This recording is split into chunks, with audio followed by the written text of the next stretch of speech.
Good morning, dear student. This is our part 5 of the lesson Electoral Politics, where we will start our new topic, and that is what makes election in India democratic. इसका अर्थ ये होता है कि किस कारण India में election जो होते हैं वो डेमोक्रेटिक वे के साथ होते हैं या हो रहे हैं. We get to read a lot about unfair practices in elections. हम सुनते आ रहे हैं कि इलेक्शंस में अनफेयर प्रैक्टिसेस मतलब गलत बातें होती है. Newspaper and televisions reports often refer to such allegations. अब न्यूज़पेपर में या फिर रेडियो पर हम सुनते हैं कि गलत तरीके से वोटिंग हुआ है, फर्जी वोटिंग हुआ है. Most of this reports are about the following. अब ऐसे कौन से रिपोर्ट्स हम सुनते हैं through the radios and news channels और न्यूज़पेपर, वो हम देखने वाले हैं. इसके ऊपर एक क्वेश्चन भी आ सकता है for 3 marks, that which are the unfair things that are done in elections while conducting election. तो ये उसका आंसर भी हो सकता है. Inclusion of false names and exclusion of genuine names in the voter list. कभी कभी क्या होता है, मतलब जो उस कॉन्स्टिट्यूंसी में नहीं है ऐसे लेडीज़ जेंट्स का नाम उस लिस्ट में आता है, और जो उस कॉन्स्टिट्यूंसी में है ऐसे लोगों का नाम, रियल लोगों का नाम उस लिस्ट से गायब हो जाता है. तो ये ऐसा हो सकता है अगर कोई पॉलिटिकल पार्टी का लीडर और कोई इलेक्शन कमीशन के ऑफिसर अगर मिल गए तो ऐसा ये नाम कम ज़्यादा कर सकते हैं. Misuse of government facilities and officials by the ruling party.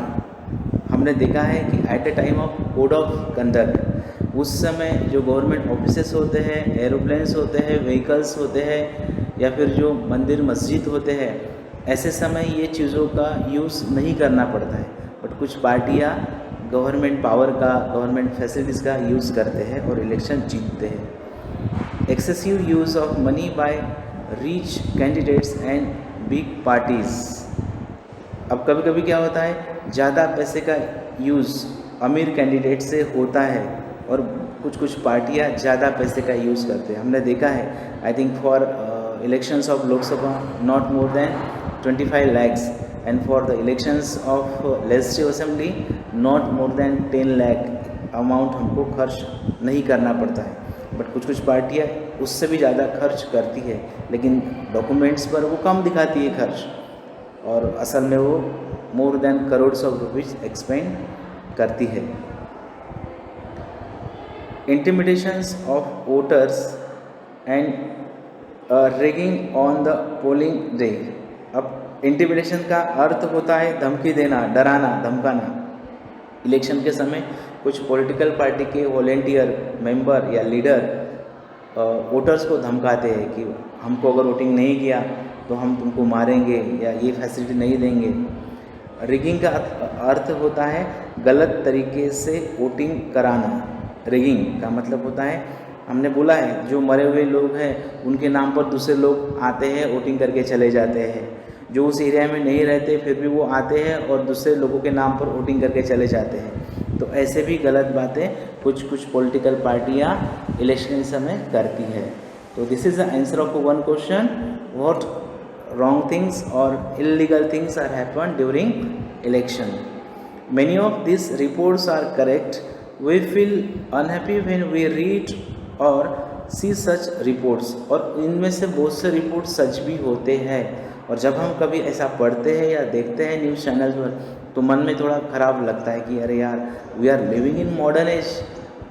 आज वर्ल्ड कितना प्रगति कर रहा है, टेक्नोलॉजी में कितना डेवलपमेंट आया है, फिर भी लोग ऐसे गलत तरीके अपना रहे हैं.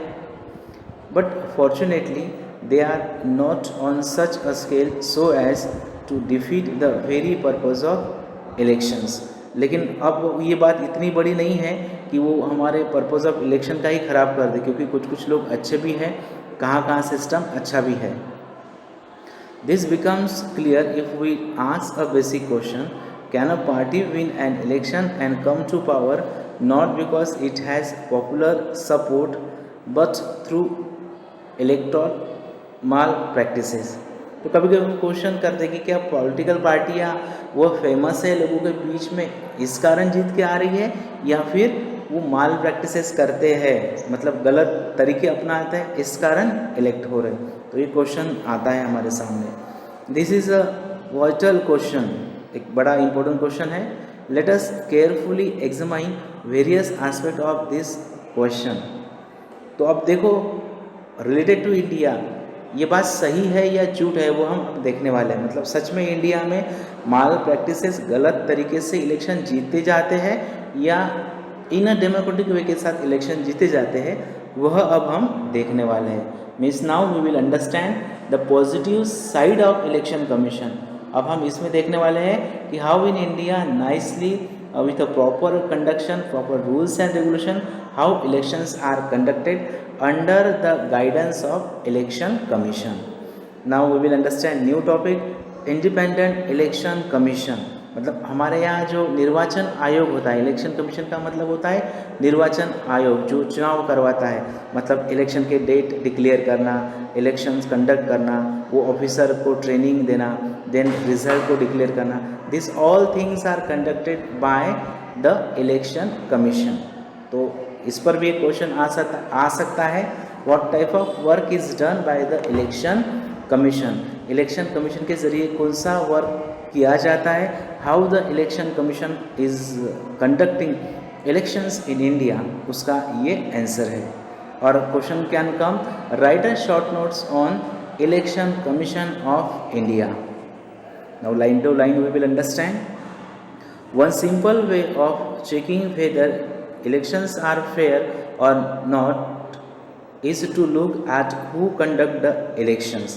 अब ये बात सच है या झूठ है, तो उसके लिए इलेक्शन कौन कंडक्ट करता है, कैसा करता है, क्या प्रोसेस है, वो हमको पहले देखना पड़ेगा। Are they independent of the government, क्या वो स्वतंत्र है गवर्नमेंट से, और कैन द गवर्नमेंट और द रूलिंग पार्टी इन्फ्लुएंस और प्रेशराइज देम, या फिर क्या रूलिंग पार्टी का दबाव इलेक्शन कमीशन पर होता है या फिर उस दबाव के कारण वो निर्णय लेते हैं। Means whether the election commission is free from the government power या फिर under the power of government election commission is doing work, वो हम देखने वाले हैं। बट रियली देखा जाए तो इसका आंसर क्या है, Indian election commission is not under the power of government. जब इलेक्शंस होते हैं तो इंडिपेंडेंस इलेक्शन कमीशन जो होता है वो हमारी गवर्नमेंट का गुलाम नहीं बनता है, गवर्नमेंट को इलेक्शन कमीशन का सुनना पड़ता है, मानना पड़ता है। Do they have enough powers to be able to conduct free and fair elections, क्या इलेक्शन कमीशन के पास इतना पावर है कि वो फ्रीली और बिना डरे इलेक्शन को कंडक्ट करेंगे। Do they actually use this power, क्या असल में सच इलेक्शन कमीशन इलेक्शन के समय अपनी पावर का इस्तेमाल सही तरीके से करता है। तो इस सभी क्वेश्चन के आंसर आपको इस टॉपिक में मिलेंगे। मतलब indirectly you will understand the answer of positive work of election commission. निर्वाचन या चुनाव आयोग का आप अच्छा काम इस पैराग्राफ में देखने वाले हैं। The answer to all this questions is quite positive for our country. हमारे कंट्री के लिए इस क्वेश्चन का आंसर पॉजिटिव है। मतलब अपना इलेक्शन कमीशन जो है that is not working under the power of government, वो एक स्वतंत्र कमीशन है, वो एक स्वतंत्र वर्क करने वाला सिस्टम है। In our country elections are conducted by an independent and very powerful elections commission, EC का लॉन्ग फॉर्म होता है इलेक्शन कमीशन। तो हमारे यहाँ इलेक्शन कमीशन जो होता है पूरे इंडिया का एक मेन ऑफिसर्स होता है, फिर उसके अंदर हर अलग अलग राज्य के ऑफिसर्स होते हैं, फिर हर डिस्ट्रिक्ट के अलग अलग ऑफिसर्स होते हैं। इस प्रकार से one head of election commission जो जिसको हम इलेक्शन कमिश्नर बोलते हैं, उसके अंडर ये इलेक्शन होते हैं। It enjoys the same kind of independence that the judiciary enjoys.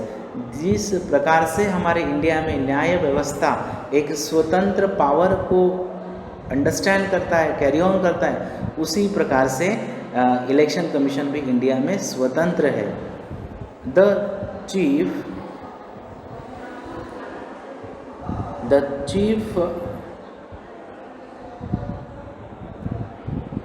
The Chief Election Commissioner, that is CEC. Question can come in an examination. What is the long form of CEC? तो क्या होगा उसका answer? Chief Election Commissioner. तो the Chief Election Commissioner CEC is appointed by the President of India. हमारे भारत के राष्ट्रपति हमारे CEC को चीफ इलेक्शन कमिश्नर को इलेक्ट करते हैं. क्यों इलेक्ट करते हैं? Because under the guidance of that person the election process is going to conduct.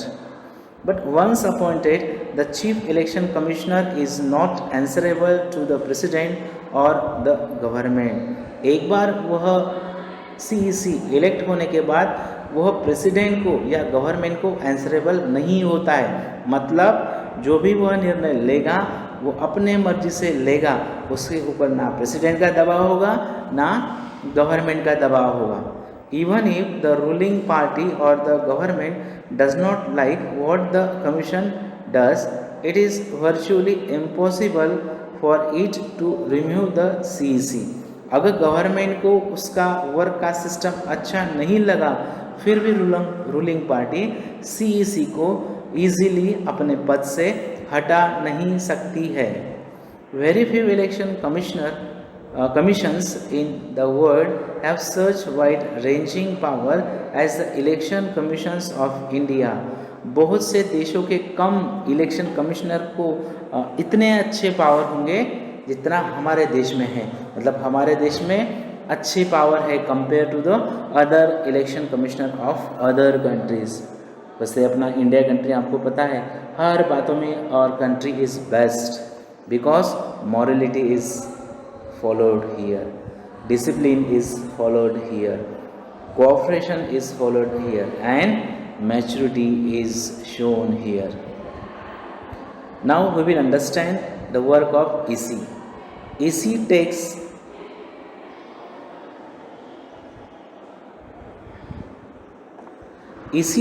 decisions on every aspect of conduct and control of elections, from the announcement of elections to the declarations of result. Now see student, this paragraph, these points are the answer of one question. 3 या 5 mark के लिए question आता है. Right the work of election commissions और election commissioner, तो वो उसका ये आंसर है. तो इलेक्शन का डेट डिक्लेयर करने से रिजल्ट डिक्लेयर करने तक के सभी कार्य those are conducted by the EC, इलेक्शन Commissioner. It implements the code of conduct and punishes any candidate or party that violates its. Code of conduct मतलब आचार संहिता. हमने देखा है जब इलेक्शन डिक्लेयर होते हैं उससे कुछ दिन पहले कोड ऑफ कंडक्ट डिक्लेयर होती है बाय द EC. तब हमने देखा है कि कोई भी रूलिंग पार्टी पहली वाली नई पॉलिसीज़ या नया इनॉग्रेशंस प्रोग्राम का ओपनिंग नहीं कर सकता है, या गवर्नमेंट ऑफिसेस को किसी धार्मिक स्थल को मतलब मंदिर मस्जिद इन चीज़ों को लीडर स्पीच के लिए भाषण के लिए यूज़ नहीं कर सकते हैं.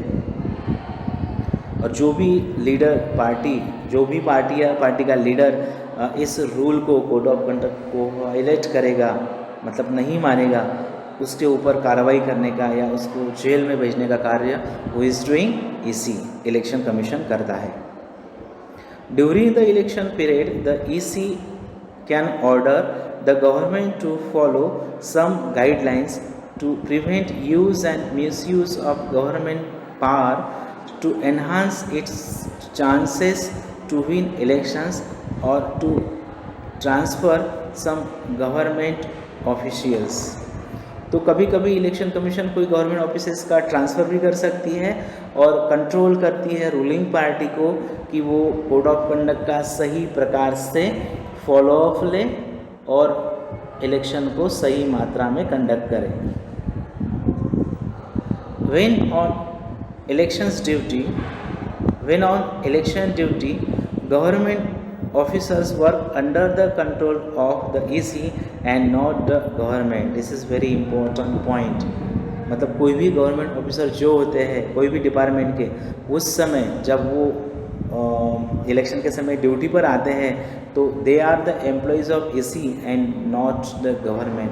मतलब उस समय गवर्नमेंट का ऑर्डर उन पर लागू नहीं होता है, इसी का ऑर्डर उन पर लागू होता है। आपको पता है जब इलेक्शन कंडक्ट होता है तो वो पर्टिकुलर रूम में ईवीएम मशीन होता है, जो एक पर्सन उसको कंट्रोल करता है। एक पर्सन वो वोटर्स जो आते हैं वोटिंग करने के लिए उनका नाम को चेक करता है, एक पर्सन स्याही लगाता है, एक पर्सन साइन लेता है। इस प्रकार से पुलिस होते हैं, सिक्योरिटी गार्ड वहाँ पर, ऐसे 5-6 लोगों का ड्यूटी लगता है। तो you can understand whole India at the time of Lok Sabha election कितने बूथ होते हैं मतलब वोटिंग करने के लिए।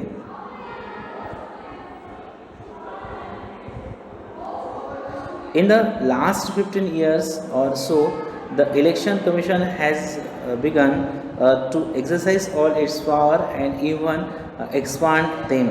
पिछले 15 साल से हम देख रहे हैं कि परफेक्टली इलेक्शन कमीशन अपना कार्य कर रहा है और उसमें वो इम्प्रूवमेंट भी कर रहा है। It is very common now for the Election Commission to reprimand का अर्थ होता है formal expressions of disapproval. What is the meaning of reprimand?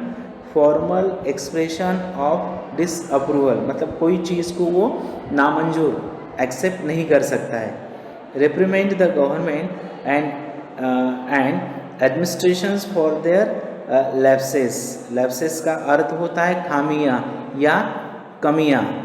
तो कभी कभी क्या होता है इलेक्शन कमीशंस गवर्नमेंट के कभी ऑर्डर को भी खारिज कर देता है, नहीं मानता है, because at the time of election commission is more powerful than the government. When elections officials come to the opinion that polling was not fair in some booths or even an entire constituency, they order a repoll.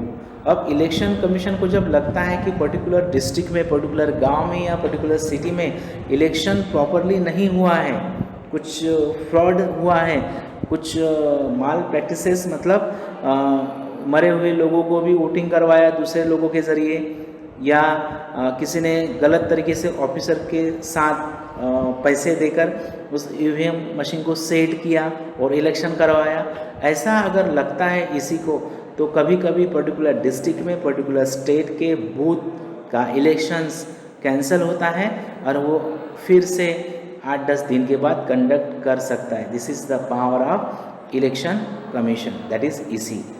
The ruling parties often do not like what the EC does. कभी कभी ruling party को अच्छा नहीं लगता है, फिर भी उनको उनका मानना पड़ता है, because at the time of election commission is more powerful than the ruling party, but they have to obey, उन्होंने मानना ही चाहिए। This would not have happen if the EC was not independent and powerful. अगर हमारा EC election commission स्वतंत्र नहीं होता और पावरफुल नहीं होता तो India was unable to conduct elections sincerely and properly. इसलिए हमारे इंडिया के जो इलेक्शंस होते हैं वो बहुत ही अच्छे और लीगल वे के साथ होते हैं, ना कि इलीगल वे के साथ। अब कहीं कभी कुछ घटनाएं होती है तो इतने बड़े देश में कुछ घटनाएं इतनी बड़ी बात नहीं है, but always election commission is trying to conduct elections sincerely with a legal way. Next topic we will understand popular participation. अब ये popular participation क्या है? अब popular मतलब how people are participation in the election. मतलब India के लोग compare to the foreign countries election के दिन पिकनिक मनाते हैं या वोटिंग करते हैं, बाकी के देश इलेक्शन के समय सच में वोटिंग को जाते हैं या पिकनिक मनाने जाते हैं, वो अब हम देखने वाले हैं। Popular participation, another way to check the quality of the election process is to see whether people participate in it with enthusiasm. अब दूसरा एक मार्ग है कि लोग इलेक्शन के दिन वोटिंग करने को एंथुसियाज्म के साथ, उत्साह के साथ, एंथुसियाज्म का अर्थ है उत्साह, मतलब खुश होके वो जाते हैं कि नहीं, वो हम देखेंगे। If the election process is not free or fair, people will not continue to participate in the exercise. reality है, जब इलेक्शन प्रोसेस ही सही नहीं होगा, गलत तरीके से होगा, तो people will not like to participate in the exercise, in the election process. अगर हमारा इलेक्शन प्रोसेस सही होगा, लीगल होगा, तो people like to vote for the leaders. If it will be illegal, then people will not like to go for voting. Now read these charts and draw some conclusion about participation in India. अब यहाँ एक chart दिया है, UK मतलब United kingdom और India Bharat का. ये आप वोटर टर्नआउट देखते हो, वोटर टर्नआउट का आपको मतलब पता है, मतलब कितना परसेंटेज वोटिंग उस डिस्ट्रिक्ट में, उस कंट्री में, उस स्टेट में हुआ, ऐसा परसेंटेज निकालते हैं. ये यूके का और इंडिया का दिया है. 1991 और 2005 का कंपैरिजन दिया है, जिसमें हम देख रहे हैं कि 1991 में 56% वोटिंग टर्नआउट था इसका इंडिया का, वही यूके का था 78%, मतलब ज़्यादा था अपने से. बाद में 58% था इंडिया का, वही यूके का 70% था.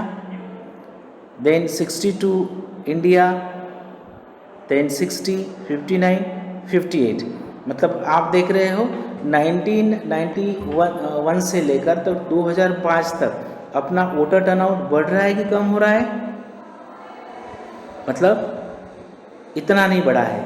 और यहाँ हम देख रहे हैं यूके में 1991 के समय ज़्यादा था, बाद में अभी वो कम कम हो रहा है.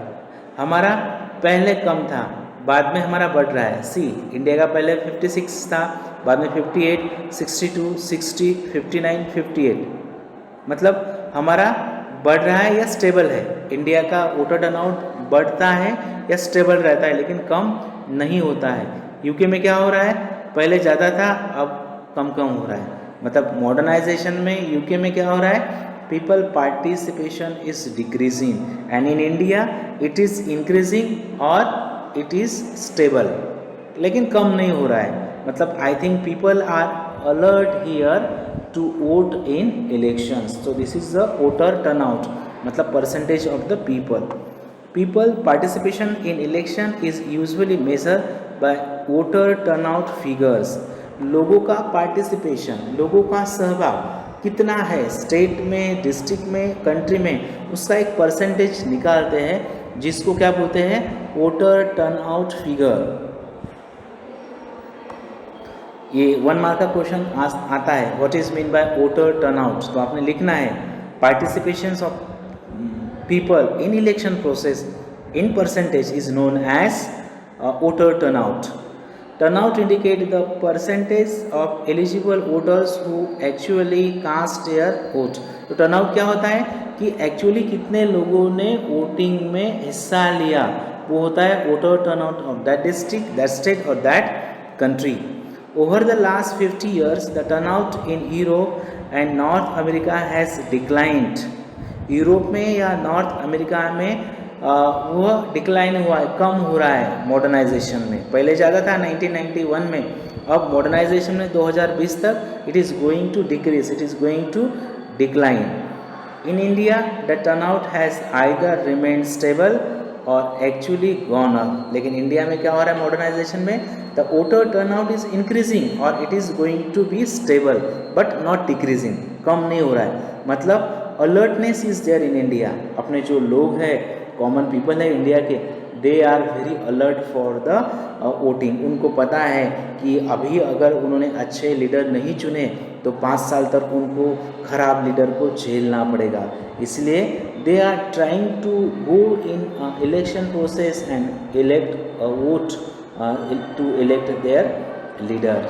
Next topic we will understand. Second अभी इसमें हम देखेंगे. In India, the poor illiterate and in India the poor illiterate and under privilege people vote in larger proportion as compare to the rich and privilege section. This is very important topic dear student. Bharat में क्या होता है, poor people, अज्ञानी लोग, and unprivileged, under privilege मतलब जो जिनके पास ज़्यादा फैसिलिटी नहीं है, ऐसे लोग vote in larger proportion as compare to the rich and privilege section. मतलब गरीब, कम पढ़े हुए लोग, मिडिल क्लास लोग ज़्यादा वोटिंग करते हैं compare to the rich and privilege section. फिर रीच और प्रिविलेज सेक्शन के लोग क्या करते होंगे? I think they will be going to celebrate the picnic on that day, है ना? ऐसा ही होगा ना. मतलब वोटिंग का जो दिन होगा उस समय गवर्नमेंट हॉलीडे होता है, मतलब सभी ऑफिसेज बंद होते हैं ताकि लोग ऑफिस से न जाके वोटिंग को जाए, इसलिए गवर्नमेंट ऑफिसेज बंद होते हैं, लोगों ने वोटिंग को जाना चाहिए इसलिए. बट क्या करते हैं, rich people and standard educated लोग उस समय with their family they are going to celebrate the picnic in a garden और to see the movies in a theatre, multiplex में. ऐसा ही होता है ना. और बाकी के जो कॉमन लोग और गरीब लोग होते हैं वो बेचारे वोटिंग करते हैं. लेकिन कुछ कुछ रिच लोग भी अलर्ट होते हैं, they are also having good common sense, उनमें भी समझदारी होते हैं, तो कुछ कुछ रिच पीपल, प्रिविलेज पीपल भी वोटिंग करते हैं. बट एवरेज में ऐसा इंडिया में सर्वे हुआ है कि एवरेज में rich people, standard people, educated people are celebrating with their families on the holiday of election. तो डियर स्टूडेंट, आपने ध्यान रखना है जब भी इलेक्शंस होगा फॉर लेजिस्लेटिव असेंबली और फॉर लोकसभा, तो मम्मी पापा अगर बोलेंगे कि चलो पिकनिक जाएंगे, तो आपने पहले बोलना मम्मी और पापा आप वोटिंग करके आओ, then we will whole day celebrate the picnic. Really will you do? Good. This is in contrast to Western democracies. For example, in the United States of America, poor people, African Americans, and Hispanics vote much less than the rich and white people. मतलब foreign countries में क्या होता है, rich people are going for voting and poor people are not going for voting. India में उल्टा है, India में poor people are going for voting and rich people are not going for voting. जैसा देश वैसा भेष, ऐसा होता है. Third point, common people in India attach a lot of importance to election. अब इंडिया में हमने देखा कि गरीब लोग ज़्यादा, कम पढ़े लोग ज़्यादा वोटिंग को जाते हैं, क्योंकि उनको लगता है कि भाई अगर सरकार अच्छा रहा तो उनका अच्छा चलेगा, अच्छा पॉलिसी सरकार उनके लिए बनाएगा. और रिच लोगों को कुछ फर्क नहीं पड़ता है, सरकार कौन सा भी आए, rich people are having money, having their own businesses, इसलिए उनमें डर नहीं होता है. बट कॉमन पीपल में डर होता है. They feel that through elections they can bring pressures on the political parties to adopt policies and programs favorable to them. तो गरीब लोगों को लगता है कि elections, voting is a process through which they can make a pressures on the government to make such type of policies for the benefit of the poor people. They also feel that their vote matters in the way things are run in the country. उनको लगता है कि उनकी voting से अच्छा सरकार बनेगा और देश में कोई भी प्रॉब्लम नहीं आएगा. That's why poor and illiterate people are participating a lot compare to the rich and educated people. Point number 4, the interest of voters in elections related activities has been increasing over the years. सालों से हम देख रहे हैं कि participation of voters in elections is increasing, क्योंकि हमारे India के लोग पढ़े लिखे हैं, हमारे इंडिया के लोग अलर्ट है, बहुत समझदार लोग हैं. दैट्स वाई ये परसेंटेज हमारा ज़्यादा है. During the 2004 elections more than 1/3 voters took part in a campaign related activities. तो 2004 के इलेक्शन में क्या हुआ था, many people took part means जब लोग अलर्ट होते only that time what happens? They took part in an election process. More than half of the people identified themselves as being close to one or other political party. 1 out of every 7 voters is a member of a political party. मतलब बहुत से लोग जो है they become the member of political party. आजकल हम देखते हैं फेसबुक पर, व्हाट्सएप पर मैनी जो भी लोग होते हैं volunteer, they are giving the means their opinion to particular political party. आजकल लोग खुलकर अपना ओपिनियन पर्टिकुलर पार्टी के बारे में देते हैं. पहले 10-15 साल पहले ऐसा नहीं होता था, लोग डरते थे अपना ओपिनियन देने में. आज तो आप देखते होंगे freely on Facebook, on WhatsApp ऐसे स्टेटमेंट आते हैं by the common people, by the student, by the human of India कि जो अपना सपोर्ट पर्टिकुलर पार्टी को देते हैं. Then next new topic we will understand, that is acceptance of election outcome. मतलब जो भी इलेक्शन का आउटकम होता है, रिजल्ट होता है, whether the people of India is accepting और नॉट. मतलब जो भी इलेक्शन कमीशन निर्णय देता है कि भाई XYZ party own in this election in this state और whole India for Lok Sabha this BJP और कांग्रेस और शिवसेना और मोर पार्टीज आर ओन, तो लोग उस चीज़ को एक्सेप्ट करते हैं या नहीं करते, वो हम देखने वाले हैं. One final test of the free and fairness of elections has in the outcome itself. अब लोग इलेक्शन के रिजल्ट को एक्सेप्ट करते हैं कि नहीं, उससे पता चलता है कि उस कंट्री में इलेक्शन कमीशन का वर्क फ्री फेयर है या नहीं है. जिस कंट्री में हर इलेक्शन के रिजल्ट को लोग मानेंगे तो वहाँ का election commission free and fair है. जहाँ झगड़े होंगे उस समय देख लेना कि या तो लोगों में प्रॉब्लम है या तो इलेक्शन कमीशन में प्रॉब्लम है. If elections are not free and fair, the outcomes always favors the powerful. अगर इलेक्शन कमीशन का वर्क फ्री एंड फेयर नहीं होगा तो क्या होता है, हमेशा पावरफुल पार्टी, हमेशा रिच पार्टी या फिर पर्टिकुलर पार्टी ही क्या करेंगी, इलेक्शन में हमेशा वो जीतेंगी और फिर छोटी पार्टियां हमेशा हारेंगी. In such a situation the ruling parties do not lose election. Usually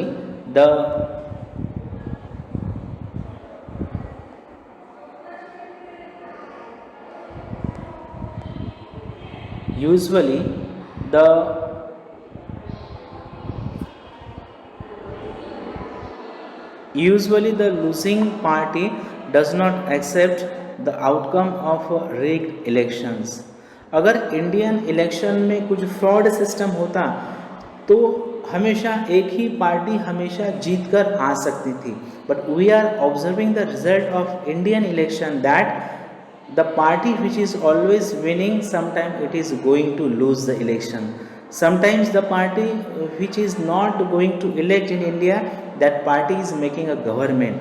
तो इससे हमको पता चलता है कि sometimes ruling party is losing the election and sometimes that own party is also losing the election or lose party is also winning the election. इसका मतलब our Indian election system is very free and fair. The outcome of India's election speaks for itself. तो हमारा जो outcome है, अब तक का जो हमारा रिकॉर्ड है, BJP का हो, कांग्रेस का हो, शिवसेना का हो या अलग अलग पार्टियाँ का हो, वो हमको बताता है कि in India the outcome of Indian elections are free and fair. कहीं पर भी फ्रॉड सिस्टम नहीं हुआ है. अब वो कैसे हम देखेंगे. The outcome of India's election speaks for itself. अब देखेंगे हम, the ruling parties routinely lose elections in India both at the national and state level. हमने देखा है कि जो पार्टी रूलिंग है वह स्टेट में बहुत बार हारी भी है और नेशनल लेवल पर जीती भी है और हारी भी है. In fact in every 2 out of 3 elections held in last 15 years the ruling party lost. पिछले 15 सालों में 3 में से 2 इलेक्शंस को रूलिंग पार्टी हारी है.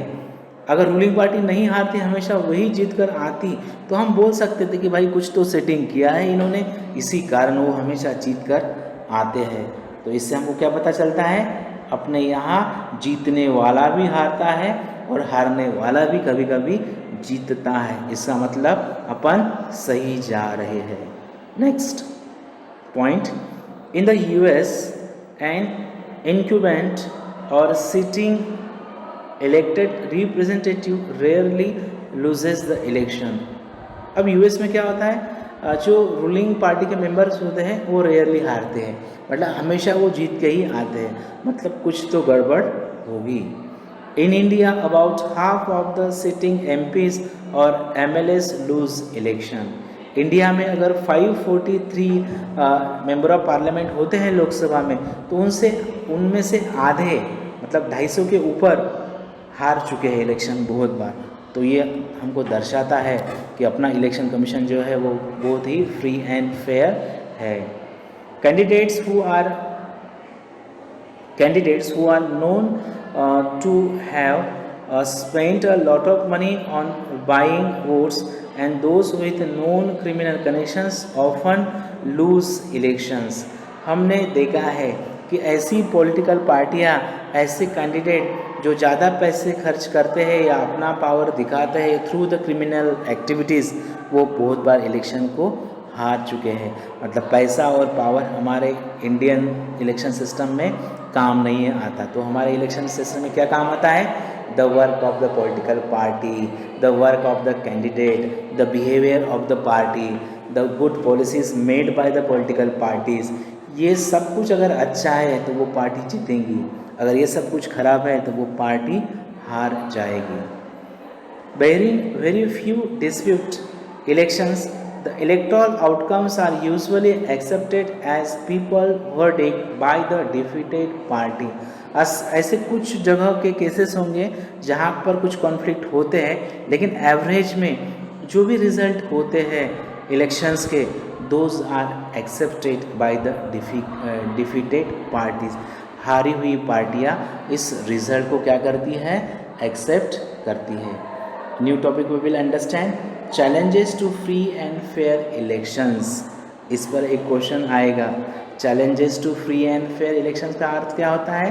जो हमारे इंडिया में फ्री और फेयर इलेक्शंस होना चाहिए उसकी समस्या क्या है, उसमें क्या प्रॉब्लम आ रहे हैं या आ सकते हैं। तो this is very important topic.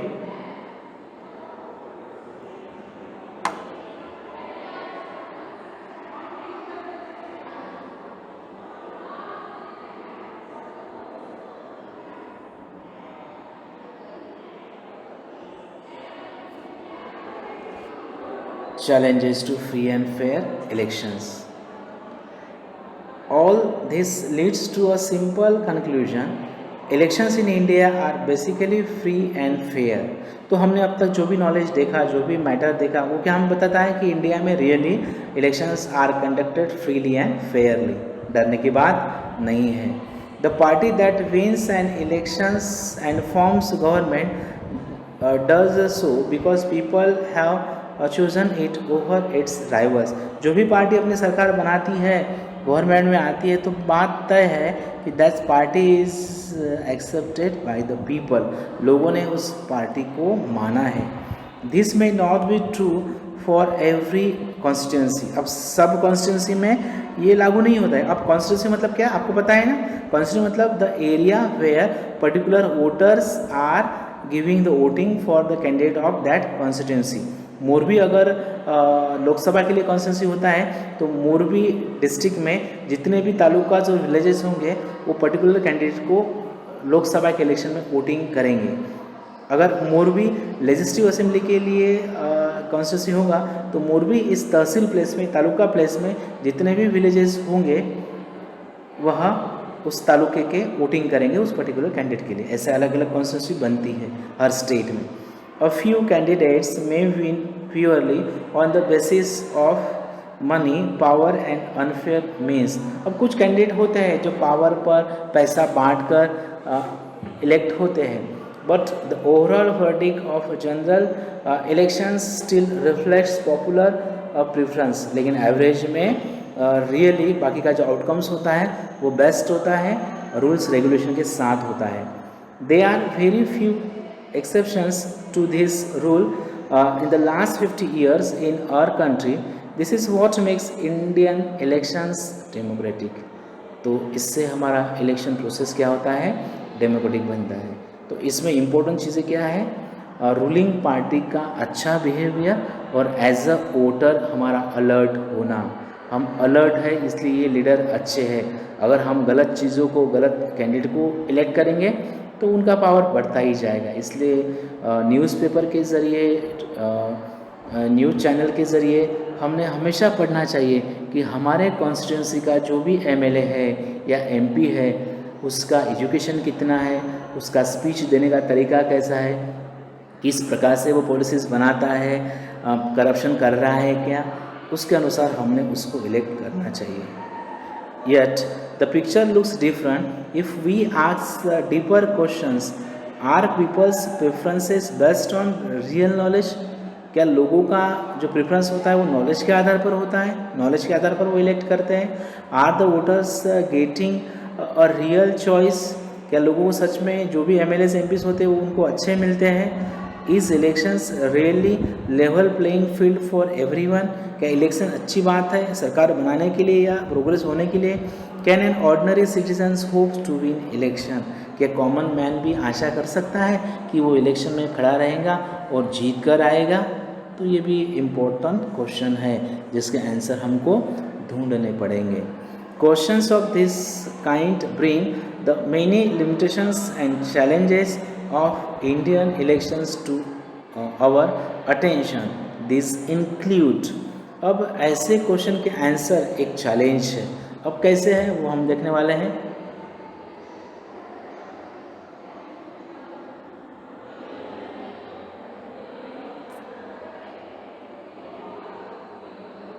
मतलब क्या चैलेंजेस है, क्या क्या गलत बातें हो सकते हैं इंडिया में भी, उसके बारे में यहाँ बताया गया है.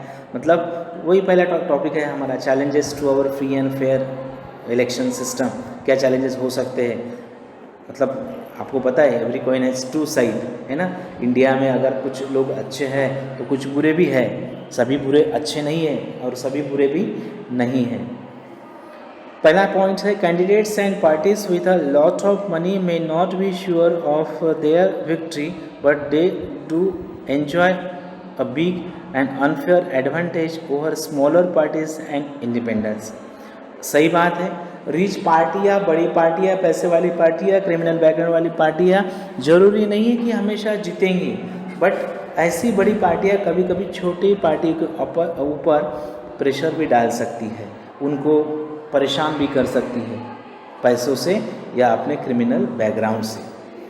इन some parts of the country candidates with criminal connection have been able to push others out of the electoral race and to secure a ticket from major parties. हमने देखा है कभी कभी कुछ पॉलिटिकल पार्टियां क्रिमिनल बैकग्राउंड वाले इंसान को टिकट देते हैं. अब पार्टी टिकट क्या होता है, what is mean by party ticket?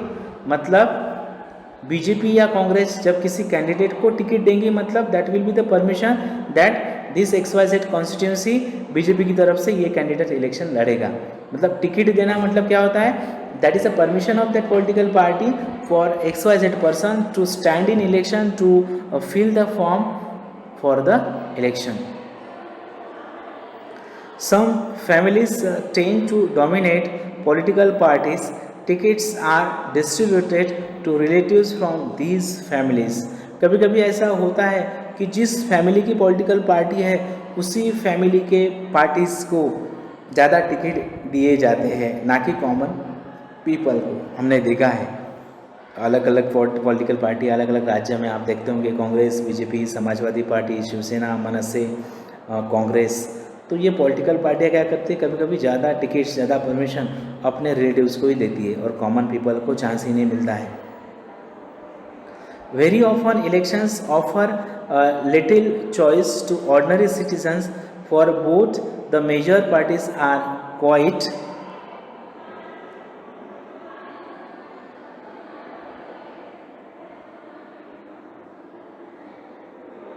similar to each other both in policies and practice. कभी कभी डिफरेंस भी होता है, कोई पॉलिटिकल पार्टी अच्छा कार्य करती है तो कोई अच्छा नहीं करती है। Smaller parties and independent candidate suffer a huge disadvantage compare to the bigger parties.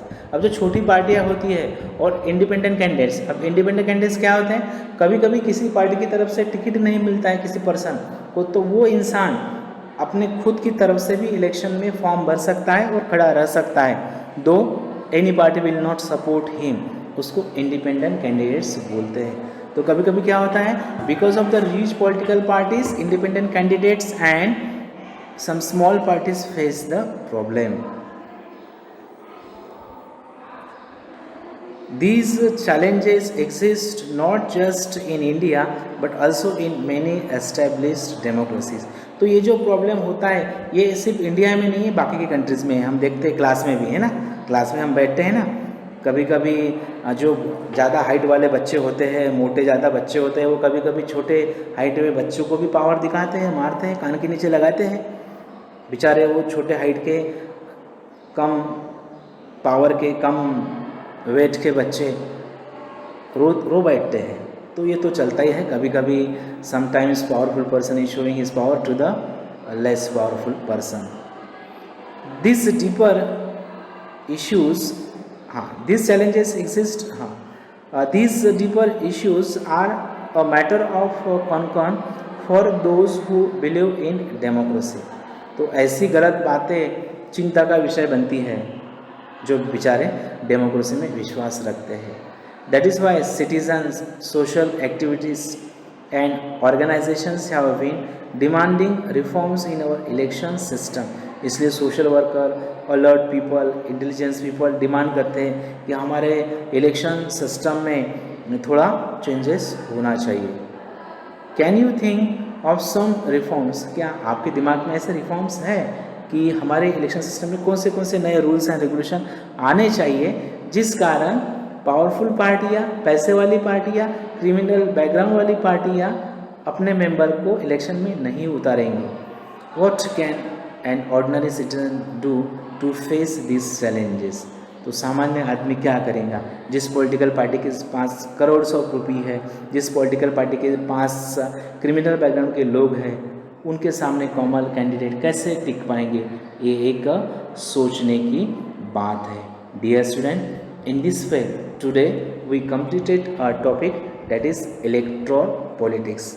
इस टॉपिक के, इस लेसन के हमने 5 पार्ट बनाए। Hope you will observe my videos because it is explain line to line.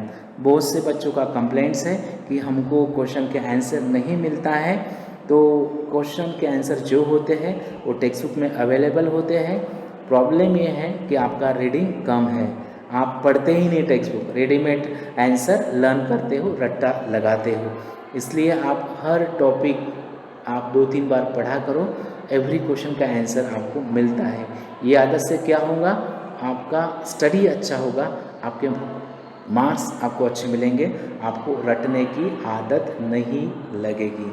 Hope you understood this topic. Okay, good bye.